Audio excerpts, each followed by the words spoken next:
Welcome back. Don't forget to subscribe, hit the bell, and leave a like. Enjoy the video. The crowded bus swayed through rush-hour streets filled with people. Conversations blended with the engine's noisy rumble. But the chatter abruptly stopped when Key, an elegantly dressed pregnant white woman, stepped on. Every seat was occupied. No one moved to offer her one. Instead, they sat in tense silence, hoping she wouldn't approach them. Then Elio, a tall, lean black man around 32, stood and gestured. "You can take my seat." Elio was merely a kind stranger, but his kindness wasn't met with appreciation. Key's sharp glare made that evident. She hesitated, disgust flickering across her face. She didn't want to touch a seat where a black man had sat. "What does this filthy black man think that I'll thank him?" she thought. "What if sitting there makes me dirty too?" Noticing her reluctance, Elio was about to sit back down, but Key winced, clutching her stomach. A sudden pain left her no choice. She lowered herself into the seat reluctantly. Elio stood silently nearby, unfazed by her disdainful expression. "I help because it's the right thing to do," he reminded himself. "What they think doesn't matter." But Elio couldn't know that this small act of kindness was about to pull him into a whirlwind of trouble. Key had barely settled when she suddenly grasped her stomach, crying out in pain. Elio, standing nearby, froze, unsure of what to do. The bus erupted in panic, passengers exchanging worried looks. "She's going into labor! Someone get her to a hospital!" an elderly white woman shouted. But no one moved. Only Elio stepped forward, helping Key off the bus, hailing a taxi to the nearest hospital. At the reception desk, the medical staff requested hospital admission paperwork. Elio, a complete stranger to Key, felt cornered. Using the ID she carried, he clumsily filled out the forms to get her admitted swiftly. His awkwardness, fumbling hands, and nervous glances resembled that of a first-time father rushing his wife into delivery. A stunning white nurse, Hannah, 28, smiled warmly as she tried to comfort him. "Don't worry, your wife and baby will be fine," she said kindly. Elio stammered, waving his hands. No, she's not my wife. I just brought her here." His protest only drew curious, judgmental stares from others in the room. Elio sighed, deciding it wasn't worth explaining. All he wanted was for Key's family to arrive so he could leave. Not long after, a white man stormed in, breathing heavily. Hollis, 31, Key's husband, barely glanced at Elio before fixating on the delivery room. Moments later, Hannah emerged carrying a newborn. She bypassed Hollis and placed the baby in Elio's arms. "Here you go, Dad," she said cheerfully. "Wait! I'm not the father," Elio blurted, alarmed. But when both Elio and Hollis looked at the baby, their expressions froze. The newborn boy had dark skin. Hollis exploded, lunging at Elio with a clenched fist. "You've been sleeping with my wife! You two betrayed me! I'll kill you!" Chaos erupted as bystanders intervened to separate them. Elio, now bleeding from a split lip, cradled the crying infant, trying to explain. "I don't even know her!" But no one listened. Key, now in a wheelchair, was wheeled into the scene. She was met with Hollis's furious glare. "I'm divorcing you right now!" Hollis roared. He yanked a divorce document from his bag, flinging it at her. "Sign it! I'll be back for it soon!" With that, he stormed out, slamming the door behind him. After enduring the excruciating pain of childbirth, Key couldn't bear the new blow. She collapsed into tears, her sobs uncontrollable.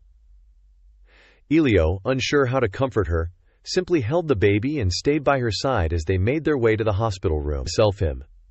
Seeing Key still crying, Elio awkwardly tried to console her. "I'm sorry. I never meant to cause you any trouble. Don't blame yourself. There's always a way to fix things." Key, now alone, finally opened up. Through her sobs she spoke, her voice shaky.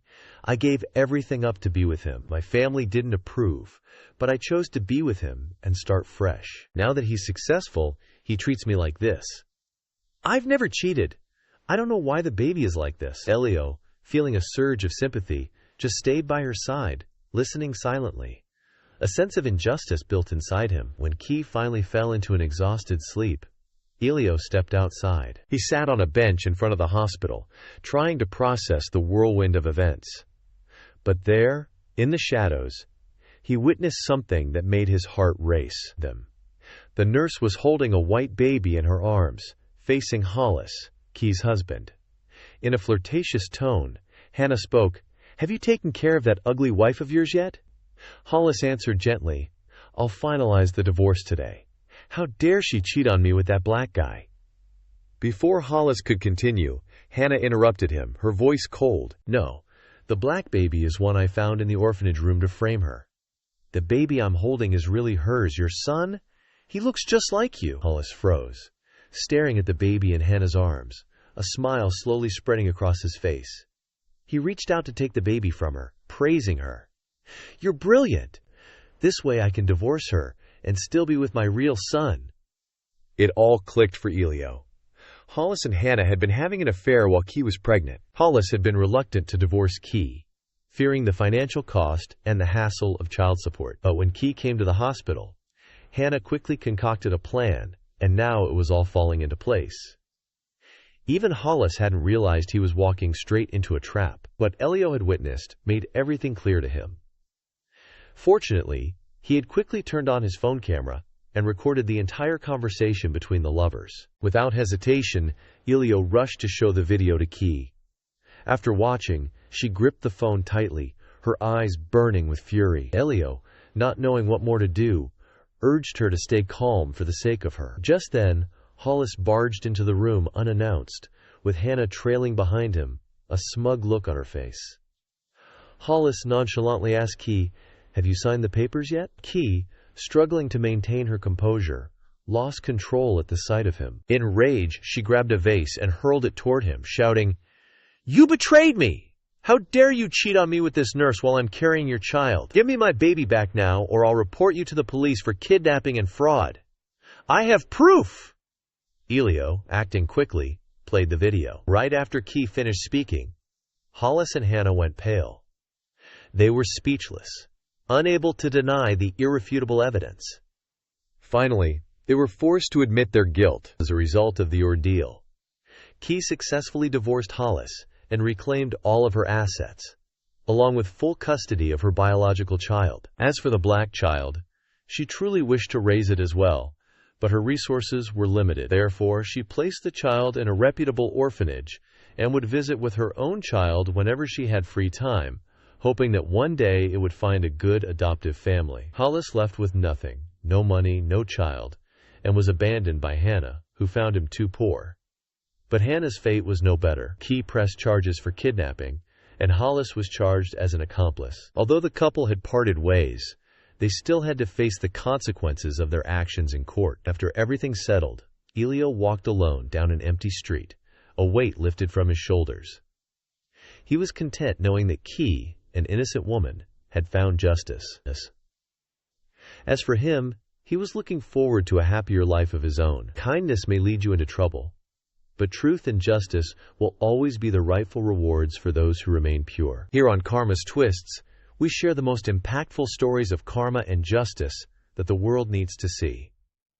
Don't miss a single moment of good triumphing over evil. Join our community and subscribe. Be part of the movement that believes justice always wins.